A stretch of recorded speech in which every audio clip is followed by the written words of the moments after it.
Good afternoon and welcome to another Wine Steward video, the very first of 2023. It's rather unusual to be reaching out to you on a Tuesday afternoon, but whereas the store reopens tomorrow, I will not be here tomorrow. I have certain duties to perform and I'm going to be out until, early next week, I suppose. So, that's it. I have to get into this freezing cold store. We're not going to warm it up just for little old me. So it's kind of cold in here, and I had some things to do to prepare the way for you, because we know you would like to come back to the Wine Steward as soon as possible, hopefully tomorrow. Tomorrow being Wednesday, and that means I had to prepare a wine bar menu for y'all. And the wine bar menu is hereby prepared, and full of fun and interesting things, and delicious, we hope, for you to try out. Now, if you come tomorrow on Wednesday, we have a little deal for you. On the first Wednesday of every month, until this turns out to not be working, we're going to try something. We're going to offer to those who visit our wine bar from, I think, noon until 5:45 on Wednesday, tomorrow. We close at 6, you see, on Wednesday. We don't go so late. So from 12 to 5:45, if you come in and order a flight, you get a second flight for half off. That is, if you are with somebody, that other person gets a 50% off price on their flight. Or maybe you can go through the white flight and the red flight's going to be half off, or I don't know. We'll work this out. It's still early in the year, so we'll work out the kinks of this idea. What we can do alternatively is if you do that order a flight, then you get half off of a beer paddle. What's a beer paddle? That's what these things are. They've been hanging over there all this time, and you wondered what goes on at the Wine Steward after they close, and what are the paddles for? No, they're not for that. They are, in fact, to hold 4 glasses of beer. We have 6 taps over there. You can say, hey, I want to try this one in smaller portions, but it's a good amount. You get to try 4 beers on a paddle, all right? And we will not paddle you. So anyway, that paddle can be half price if you order a wine flight. So you kind of want to bring somebody, right? Alternatively, if you're all alone and you can't find somebody to bring, you can, by ordering a flight, get a free little sampler cheese platter. It's not the full size thingy, but we will provide a little tidbit of cheese and crackers and maybe some olives and something like that as your little thank you for coming on Wednesday freebie. All right? Now, what are we pouring on the wine bar this weekend while I am away? Weekend starting tomorrow, might as well. It's still kind of the holidays, right? Are you still in the mood? I am. That's why I have sparkling wine here. Sparkling wine, but not champagne. No, this is Franciacorta. It's a good time to learn about new things, try new things, right? It's New Year. So here we go into a wine type called Franciacorta. It's from Lombardy in Italy, northwest Italy, Lombardy. And the wine region specifically is, in fact, Franciacorta. So instead of saying champagne, we're saying Franciacorta. And this uses the champagne grapes, or at least we should stop relating it to champagne, even though it has a second fermentation in the bottle, just like champagne.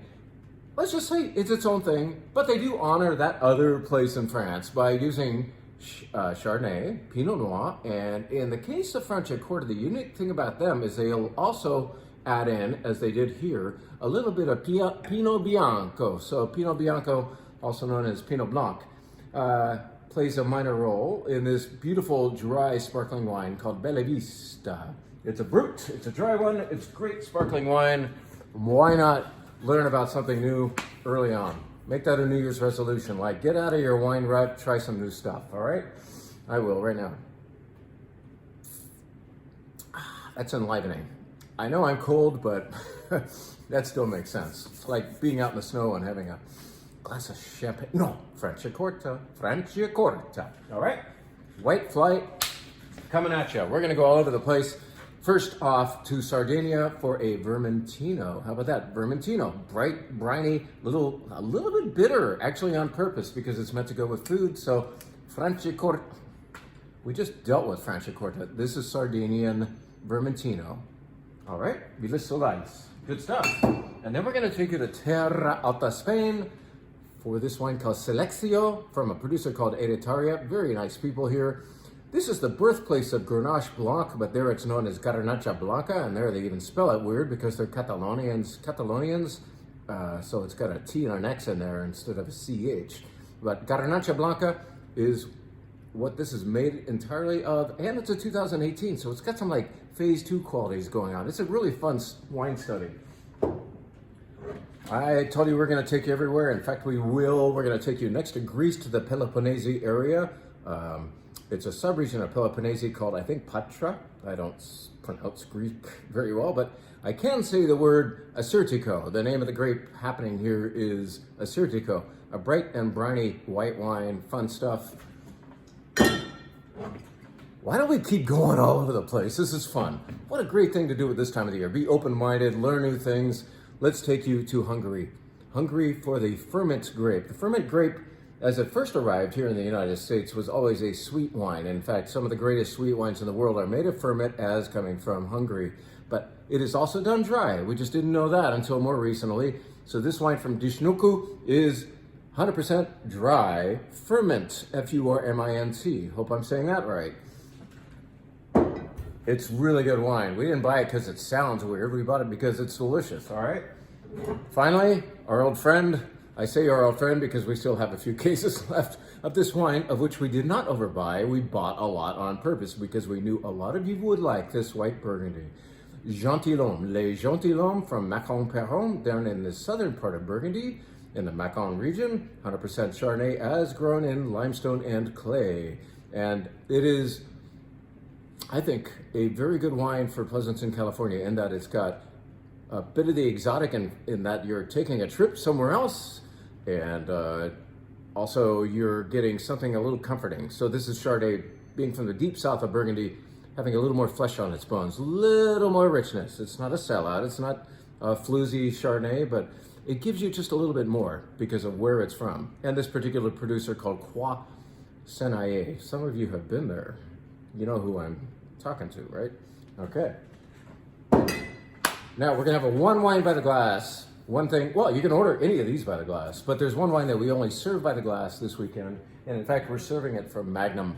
This is from Paso Robles, 3 hours south of here, from the producer Dow. Dow Vineyards, very, very good Cabernet. This is just their regular stuff, and it's pretty damn good regular stuff. Very dark, ripe, comforting Cabernet for this time of the year. It's a good hunker down cab.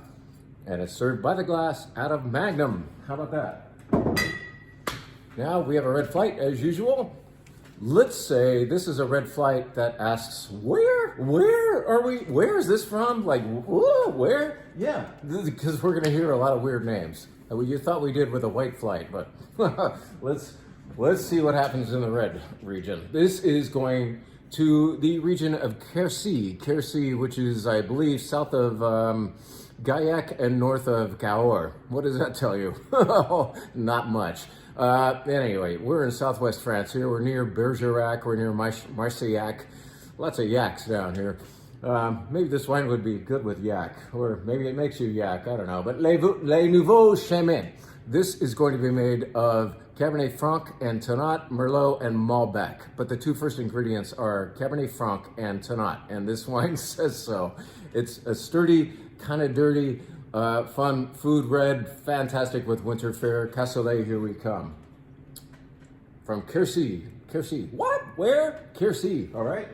The next wine takes us to Uruguay. Some people say Uruguay. It's Uruguay, all right? Garzon. Of course, I gotta give it the Castilian lisp. Let's just say Garzon. What's it made of? Cabernet Franc, 100% Cabernet Franc in this case. These guys make really good Tannat down there in Uruguay, and they are also making a big, sturdy Cabernet Franc. We don't always describe Cabernet Franc as being big and sturdy, but this one is, especially for its little price. It's a pretty remarkable wine. Let's go somewhere else where you're saying, where? Let's go to Dow. No, not Dow and Paso Robles, but a region called Dow, which is south of the Douro region in Portugal. This is going to be made entirely of a lot of different stuff I can't pronounce. Alfrochero and Jaén and Touriga Nacional and Tinta Roriz, and I think I'm missing one or two. But it's a blend. It's an old vine blend called Vidente from the Dow region of Portugal. Very elegant Portuguese red wine. Very nice stuff. Vidente. Wine number 4 on your flight. I love this stuff, but you know me, I'm a GSM lover. And in this case, I'm an SGM lover. Actually, I think it's an SMG, in that it's 50% Syrah and something like 35% Mourvèdre, and then 15% Grenache happening in this wine from Terras de Larzac. Where the hell is that? Terras de Larzac is a region that's always been great, but it's up and coming with respect to our being aware of it. This is in the Languedoc region of southern France, somewhere inland from the Mediterranean, up the slopes, up the terraces, Terras de Larzac. Can you see the name there? Terras de Larzac. Kermit Lynch brings in a great one of these. We might wine club soon. This is brought in by Martins, another great importer of fantastic wine. And this is just delicious. It's sitting down there, and I'm looking around for something that we have enough of to pour at the wine bar, and I'm saying, why do we still have this wine? It is freaking delicious. A lot of people would love it. I think it's only because they've never heard of Terras de Larzac, which is kind of the point behind the point to this flight of, like, come on, let's try things we can't pronounce or have never heard of. Clos de la Bartazade, Terras de Larzac. Just come on up and ask for that by name. All right. Finally, the last wine is from South Africa, from Stellenbosch, and it is going to be from the producer De Leergraaf, and it's a Bordeaux blend, or a Bordeaux-inspired blend, we should say. It uses all 5 of the main Bordeaux grapes, and it is thoughtful. It's got mouth-filling qualities a la New World Bordeaux-ish wine, but it's also got the intrigue of Bordeaux as well. So it's old world meets new world, I think, in this really beautiful wine we recently gave to the World Class Wine Club. Very nice stuff, very thoughtful flight all around. In fact, the whole lineup is pretty cool. And it should inspire those of you who frequently come to the Wine Steward with more reasons to keep coming to the Wine Steward, because you never know what's going to happen up here. You never know where we're going to take you. We're taking you to so many different places this weekend, and it's a good time, like I said before, to think outside of the box, to learn new things. Make that a New Year's resolution, to just say, I am not going to stay stuck in a wine rut, and I will go to the Wine Steward every weekend. And if you come tomorrow, you enjoy that little dealio we were describing. At any rate, we hope to see you upstairs. I hope to see you next week when I'm back, but in the meantime, get up here and keep these people company, and we will turn on the heat for you. Thank you very much. Happy New Year. See you soon.